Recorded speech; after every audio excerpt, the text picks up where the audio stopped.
है, पहले particle rearrangement था, फिर इसके बाद इलास्टिक वाला था, फिर आपका फ्रेगमेंटेशन था, और हमारा चौथे पे कौन सा है, बॉन्डिंग है। बात समझ में आया? तो ये हमारा फिजिक्स ऑफ कंप्रेशन की दूसरा वाला वीडियो, पहला वाला वीडियो आप लोग को देखकर वहां से आना पड़ेगा, ठीक है, तब जाके आपको ये समझ में आएगा। तो बॉन्डिंग का मतलब क्या होता है, when particles are pressed very close towards, ठीक है, together, sorry, when particles are pressed very close together they stick to each other due to molecular force, ठीक है। व्हेन पार्टिकल्स, जो हमारा पार्टिकल्स होता है वो प्रेस होता है, जब वेरी क्लोजी से वो प्रेस होता है तो वो क्या करते हैं, वो एक दूसरे में क्या होते हैं, अटैच होते हैं। मार्कर भी नहीं चल रहा है हमारा, ठीक है, वो क्या होते हैं, वो एक दूसरे में अटैच हो जाते हैं। जैसे ये हमारा पार्टिकल्स है, ये हमारा ढेर सारा पाउडर का पार्टिकल्स है, जब ये ढेर सारा पाउडर पे कोई प्रेशर पड़ेगा, ये दोनों पार्टिकल्स क्या करेंगे, एकदम पास पास में आ जाएंगे, एकदम वेरी अटैच हो जाते हैं, एकदम वेरी वेरी क्लोजली हो जाते हैं। फिर due to the other molecular forces, किसकी वजह से होता है, अदर मॉलिक्यूलर फोर्सेस की वजह से होता है। जैसे आपका, जैसे ये क्लोज हो जाते हैं आपस में, किसके थ्रू हो जाते हैं, बॉन्ड के थ्रू हो जाते हैं। ये एक दूसरे पार्टिकल्स के बीच में क्या फॉर्मेशन होता है, बॉन्ड का फॉर्मेशन होता है, इसी को क्या कहते हैं, बॉन्डिंग कहते हैं। इसको फिर से समझिए, जब हम पाउडर पार्टिकल्स या फिर पाउडर ग्रेन्यूल्स पर कोई प्रेशर मारते हैं तो उसमें से जो हमारे पार्टिकल्स होते हैं वो एकदम आसपास आ जाते हैं। आसपास आने के बाद वो क्या करते हैं, एक दूसरे में बॉन्ड का फॉर्मेशन कर लेते हैं, यही क्या कहलाती है, बॉन्डिंग कहलाती है। और बॉन्डिंग को कंसोलिडेशन के नाम से भी जानते हैं। बॉन्ड के फॉर्मेशन में कौन कौन सा बॉन्ड होता है, जैसे वन टू वन फोर्स हो गया, ठीक है, हाइड्रोजन बॉन्ड हो गया, मैकेनिकल इंटरलॉकिंग हो गया, और सॉलिड ब्रिक, मतलब कि ये पार्टिकल्स के बीच में इतने सारे वन टू वन फोर्स भी प्रेजेंट हो जाएंगे, हाइड्रोजन बॉन्डिंग का फॉर्मेशन भी हो जाएगा, मैकेनिकल इंटरलॉकिंग, एक दूसरे का मतलब इंटरलॉक इतनी मजबूती से हो जाएगा कि वो दोनों को पार्टिकल्स आपस में छोड़ेंगे ही नहीं, फिर सॉलिड ब्रिक बन जाएगी, ठीक है।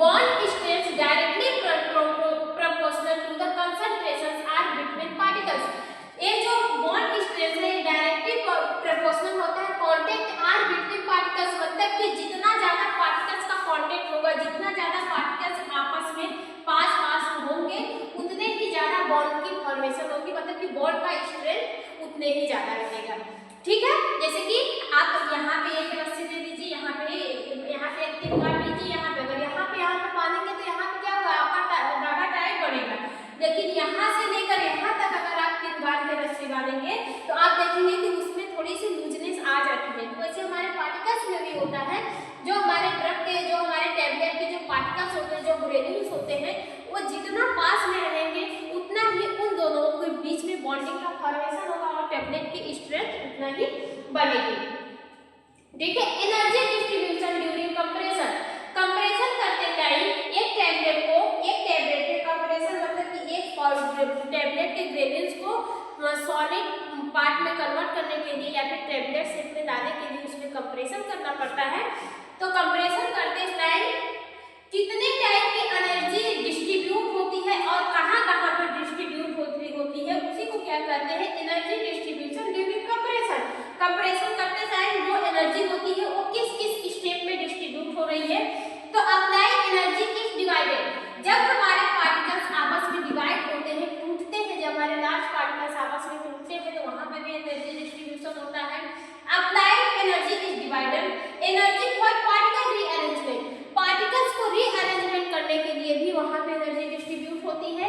एनर्जी फॉर डिफॉर्मेशन, एनर्जी जब हमारे पार्टिकल्स का डिफॉर्मेशन होता है तो वहां पे भी एनर्जी का डिस्ट्रीब्यूशन होता है। Energy lost at the beat and friction storage elastic energy, मतलब जब हमारे पार्टिकल्स को हीट करके उसमें फ्रिक्शन दिया जाता है या फिर जब लुब्रिकेट मिला के उसको फ्रिक्शन दिया जाता है, उसमें फ्रिक्शन फोर्स अप्लाई होते हैं, तो वहां पे भी हमको क्या होती है, एनर्जी डिस्ट्रीब्यूट होती है। Energy work of compression, energy का वर्क क्या रहता है, work of compression during compression energy is spent in the 3 वे, जब कंप्रेशन होता है तो जो हमारी एनर्जी होती है वो 3 वे में डिस्ट्रीब्यूट हो जाती है, मतलब डिस्ट्रीब्यूट हो जाती है। वर्क अगेंस्ट फ्रिक्शन, एक तो एनर्जी वहां पे डिस्ट्रीब्यूट होती है जब हमारा वर्क अगेंस्ट फ्रिक्शन को जब करते हैं, तब energy lost as heat when powder rub against the mechanical part, मतलब कि जब आपका पाउडर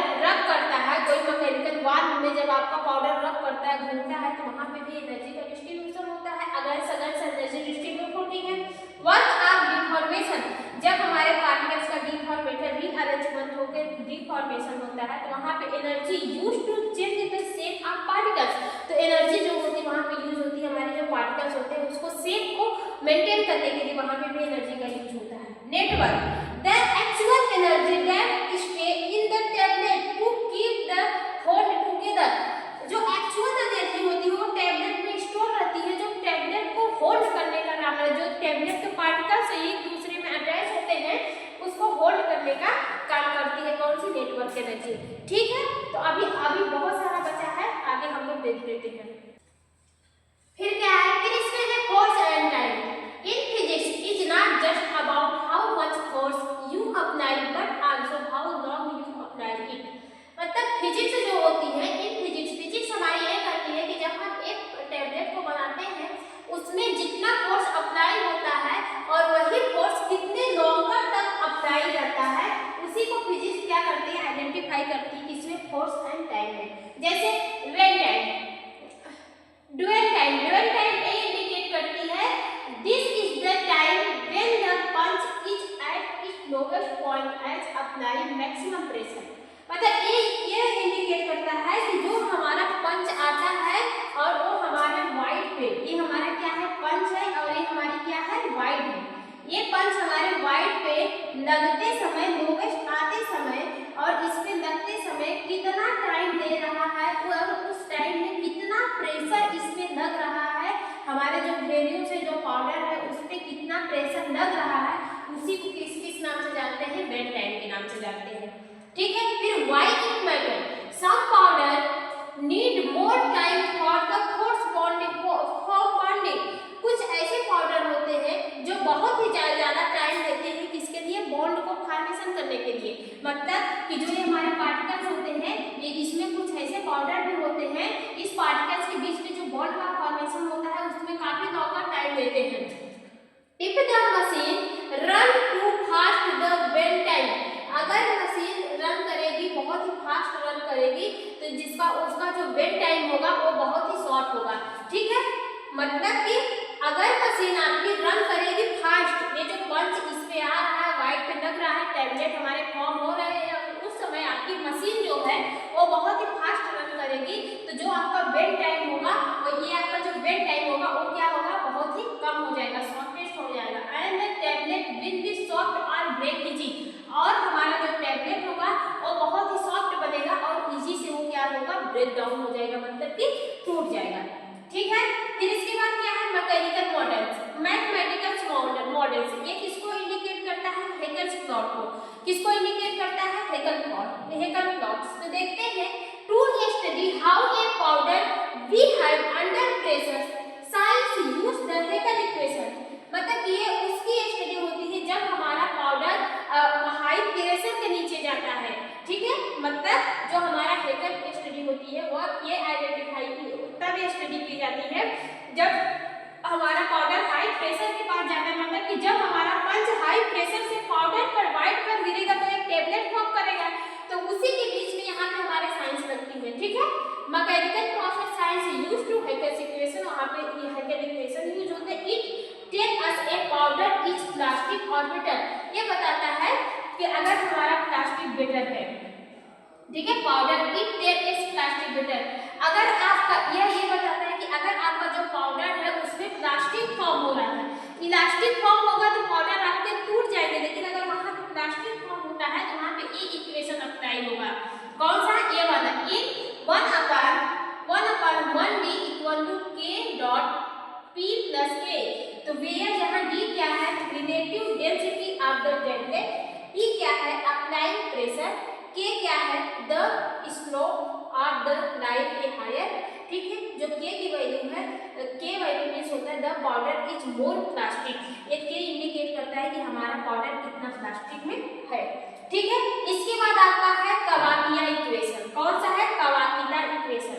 ये जो कवाकिया इक्वेशन होता है ये एक्सप्लेन करता है powder compressibility useful for low pressure behaviour. ये जो कवाकिया इक्वेशन होता है ये आपके जो हाई प्रेशर को इक्वल करता है ये हमारे लो प्रेशर को इक्वेट करता है। मतलब कि जब हमारा पाउडर को कंप्रेस किया जाता है टेबलेट फॉर्म में बनाने के लिए, तो उसमें कितने प्रेशर मतलब लो प्रेशर से कितना जल्दी हो पाता है, तो उसको इंडिकेट करता है। कौन सा हमारा कब आ गया इंडिकेटर। बात समझ में। फोर्स एंड टाइम क्या होते हैं। फोर्स एंड टाइम में फिजिक्स लॉ इंट्रोड्यूस की जाती है। ठीक है, ये बताता है कि जो हमारा टैबलेट होता है, टैबलेट जो हमारा पाउडर होता है उसको टैबलेट फॉर्म में बनाने के लिए कितना फोर्स और कितना टाइम इन्वेस्ट हुआ है। जो ड्वेल टाइम होता है, वो इंडिकेट करता है कि एक पंच को हमारे पाउडर पे गिरने में कितना टाइम और कितना प्रेशर लग रहा है, उसको इंडिकेट करता है ड्वेल टाइम। ठीक है, वाई इज मेथड, इसमें सब पाउडर जितने भी पाउडर होते हैं, कुछ पाउडर अपने पार्टिकल्स के बीच में बॉन्ड को फॉर्मेशन करने में ज़्यादा टाइम देते हैं। ठीक है, और जितना जल्दी आपकी मशीन फास्ट रहेगी उतना ज़्यादा फास्ट प्रेशर भी बढ़ेगा और टैबलेट आपका क्या होगा उतना ही सॉफ्ट बनेगा और इजीली ब्रेक हो जाएगा। मैकेनिकल मॉडल में आपका हेगल इक्वेशन होता है। कब अप्लाई होता है हेगल इक्वेशन, जब हमारा पंच हमारे पाउडर पे लगता है और जब टैबलेट फॉर्म होता है तो उस बीच में हमारा मैकेनिकल इक्वेशन अप्लाई होता है।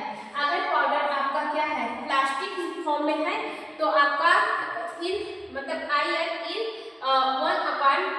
1/1 फिर -D equal to KP plus A, ये इंडिकेट होता है। जहाँ पे D इंडिकेट करता है रेडिएशन डेंसिटी और द टैबलेट के बीच में, P क्या है अप्लाइंग प्रेशर। ठीक है, K क्या है the spot of the lines is highest, जो K की वैल्यू होती है वो बताते हैं कि मोर प्लास्टिक हमारा पाउडर में कितना प्लास्टिक नेचर है। कवाटिया इक्वेशन ये एक्सप्लेन करता है कि जब आप पाउडर को कंप्रेस करते हैं तो उस समय यूजफुल फोर्स लो है प्रेशर बिहेवियर, उस समय प्रेशर का बिहेवियर क्या होता है, लो होता है कि हाई होता है, उसको इंडिकेट कौन करता है कवाटिया इक्वेशन। ठीक है, तो आज के लिए इतना ही। हमारा फिजिक्स ऑफ कंप्रेशन खत्म हो गया। अब हम पढ़ते हैं factor affecting of compression. Compression को करते समय कौन कौन से फैक्टर होते हैं जो उसको अफेक्ट करते हैं उसके बारे में पढ़ते हैं। तो बाकी जिसको भी ना समझ में आए वो कमेंट करके पूछ सकता है, मैं समझाने की दोबारा से पूरी कोशिश करूँगी। ठीक है।